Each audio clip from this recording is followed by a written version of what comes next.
Hey guys, what's going on? It's me, the one and only Strawberry Ice, coming to you from the Ice Cave. I know I'm not as hyped up as I normally am. I'm usually like, hey, what's going on? Great weekend, blah, blah, but has some tragic news. I'm sure you guys have all heard about it. NBA legend Kobe Bryant and his daughter Gigi passed away tragically yesterday in a helicopter crash. Gigi was only 13 years old, Kobe 41. 9 total people perished in the tragedy. I just want to go through some of Kobe's accolades of how good and how good he was and why we all came to love him and to respect him. He was a 5-time NBA champion, 2-time Finals MVP, 18-time All-Star, 4-time All-Star MVP, 11 times All-NBA team. And people say he was just a scorer. Nope. 9-time defensive team. He made it 9 times. And he only won the scoring title twice. So you can't say all he did was score. Now you have the iconic moment for me is when I knew who Kobe Bryant was. Found out who he was. Went, whoa, that dude's good. The Slam Dunk Championship in 1997. First time I ever saw anybody put the ball between their legs in the air and dunk it. I have a hard time dribbling the ball between my legs. He put the ball between his legs and boom, dunked it. That's when I'm like, ooh, who's this kid? Which, I mean, kid, he was a little younger than me at the time, 1997. Now this, it's another iconic thing that I don't know if any other player in sports has this. He's got 2 of his jerseys retired. Both of them. Both of them are hanging from the rafters at Staples Center. Number 8 and number 24. Like I said, I don't know anybody else who's got 2 of them. Kobe's got 2. Now, those are all the accolades and everything of why we know who Kobe Bryant is and why we are such fans of him. The other tragic part of the story, which I think is the more important part of the story, is he leaves behind a wife and 3 daughters. The 3 daughters lost their dad and their sister. The wife lost her husband and her daughter. That is just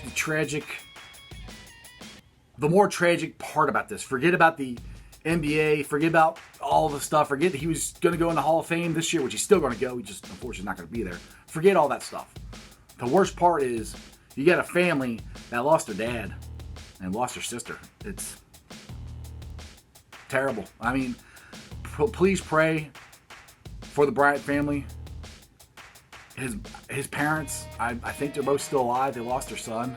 It's just terrible, man. I mean, that just tells you life is short. Enjoy it. Hug your family. Do the right things. Do what you're supposed to do. You know? Because it could be over like that. Alright. Let's try to move on to some happy things here.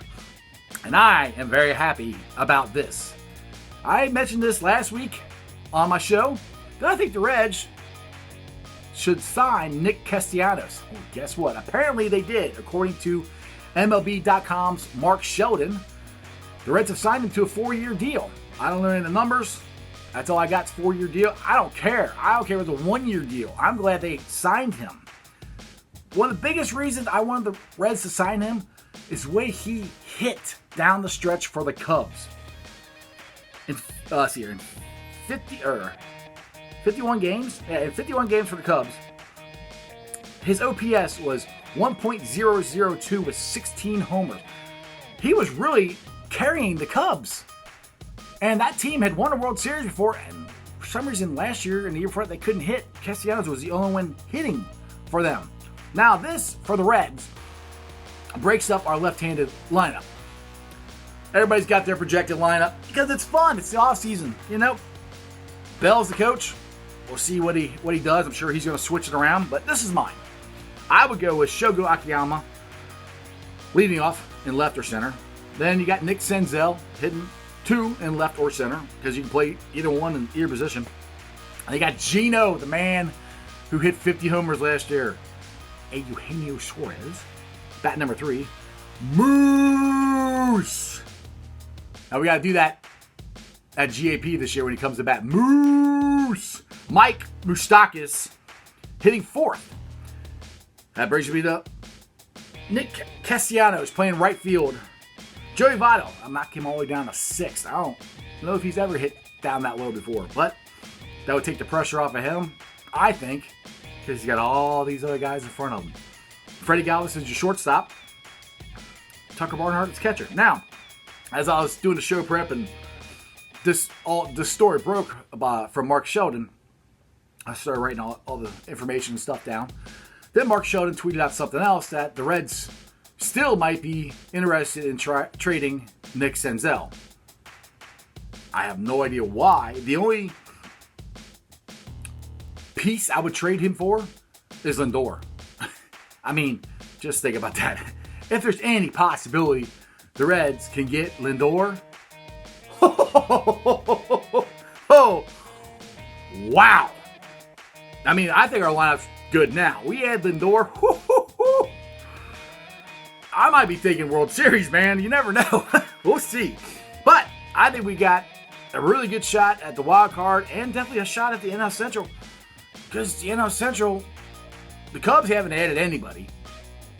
Cardinals added something. Nobody's added as much as the Reds. As long as they all come together and play like I think they can, it's going to be a fun summer. It's going to be a really fun summer. All right. Now we had some college basketball over the weekend. No, my Bearcats weren't playing. They don't play till Tuesday, so I had to suffer and I had to watch UK and Xavier. Anyway, I'm just kidding. I watched UK and it was actually a really good game. Texas Tech brought it to them. UK ended up winning in overtime, 76-74. Now, I had forgotten this, that I knew Virginia won the national championship last year, but I forgot that they faced Texas Tech. That just goes to show you, you remember who wins, you forget who loses. But Texas Tech, they played really well against UK, and from there, I thought UK was going to lose it, but they didn't. Other scores, Xavier. It's not looking so hot for you guys. I mean, I don't know what's going on. You lose again to Creighton, 66-77. Travis Steele has said this before. It comes down to execution. All right, well, what's the coach do? What is he coaching the players up on? Execution, I thought. So doesn't that sound like it's more on the coaching than the players? But I don't know. I'm just a Bearcat fan talking from afar about the Xavier Musketeers. Now, Xavier fans, got a question for you. This is the second year. That's not well. Travis Steele's been there a year and a half. This is, so it hasn't been a full year yet. But last year wasn't very good. This year hasn't been very good. And for where the heights of your program was, I mean, I hate to say it, I'm a diehard Bearcat fan, but I have to give you guys respect. You guys last 10 years have done way better than we have. I mean, you've been ranked higher. You've went farther in a tournament. I mean, I can't argue with it. You've done better. But right now, how do you feel about Travis Steele? Because I'm not so sure he's cutting it. You can't keep blaming the players, dude. And that's what I keep hearing in the press conferences. You keep blaming the players. I'm like, it might be on you, man, because you're saying execution. Well, aren't you the coach? Isn't your job to help them execute the plays right? Just saying. I don't know. Dayton Flyers won again, 87-79 over Richmond. Dayton Flyers, man, like I said in Friday's show, I'm very happy for you guys. It's awesome because Dayton's a great college basketball town. It is. And it's very cool watching them play and watching their fans get this excited. Now, I want the Bearcats to get this excited and everything, but we got to win some more games. All right, they had the Senior Bowl this weekend, and Justin Herbert did very well in the Senior Bowl. And I already have seen sites, Bengal sites going, hey, maybe we should draft Justin Herbert instead of Joe Burrow because he did so good in the Senior Bowl. I'm like, really? Okay. Joe Burrow played arguably the toughest schedule in college football last year. And I don't even like the SEC, but they got to respect him. And he killed him. He played in the national semifinal game and killed Oklahoma, which Oklahoma has no defense, so that wasn't that hard. But still, it's the pressure of that game, and he showed up. The national championship game of going against the quote-unquote best defense in college football. Second half. Killed him. Played awesome. So I don't care what Justin Herbert did in the Senior Bowl compared to what Joe Burrow did in the regular season and in the playoffs. There's no comparison. So, and the other thing, I gotta go on a rant. I get so tired of Bengals fans, man. You guys are like, oh, we get Joe Burrow, we're gonna ruin him. We get Joe Burrow, we don't have an offensive line. He's gonna get killed. I mean, it's just like, you guys bring this on yourselves. You don't need the national media telling you how bad you are. You guys say it. Now, the funny thing is, did we ruin Carson Palmer? He had a pretty good NFL career. Did we ruin Andy Dalton? No, Andy Dalton's not an elite quarterback. Never said he was. But he's had a pretty good NFL career. We didn't ruin either one of them. And guess what? Both of them had long careers. I mean, Andy's still in his career. He's going to go somewhere, I hope, in a really good spot for him and play very well. Because I like Andy. But when you got a guy like Joe Burrow, you don't pass him up. And the thing is, everyone's like, our offensive line's terrible. Our offensive line's terrible. You do realize we lost 3 starters last year before the season even started. Corey Glenn got hurt. Zeitler retired. I think it was Zeitler. I think it was Zeitler. I can't remember. One of them retired. And then Justin Williams got hurt. That's 3 guys that they were planning on to start. That's half your line. Most NFL teams would have a hard time replacing 3 starters on your offensive line. So don't give me this crap. We don't have an offensive. We don't. But it wasn't because the Bengals didn't have players there. They got hurt. It happens. And we're going to have basically 2 number 1 picks coming in this year with Justin and Joe. So, and we still got other draft picks. And praying to God that the Bengals sign at least 1 or 2 good free agents. Listening to Tobin last week, it doesn't sound like they're going to, but I'm always hoping. All right, now I get to the best thing I saw in sports this weekend. Now, it's a different way to look at it.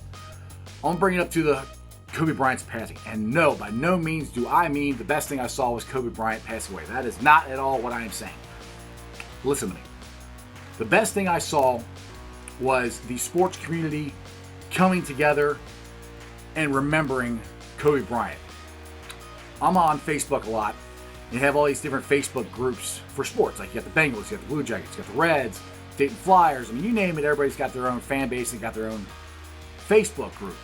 And they don't like it usually when you post stuff from other sports on that group. Sometimes they don't care, but yesterday was the first time everybody, all the groups, everybody was posting about Kobe and shocked about Kobe and talking about it. And that's when Facebook and social media is good, because you can talk about it, because that's what you got to do. I mean, the man is 41 years old. You expect him to be a grandpa. You don't expect him to die at 41.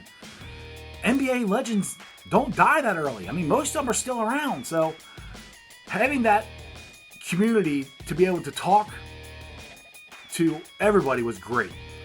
The other cool thing I saw was in the NBA games yesterday, they would start the game with a 24-second shot clock violation on both teams.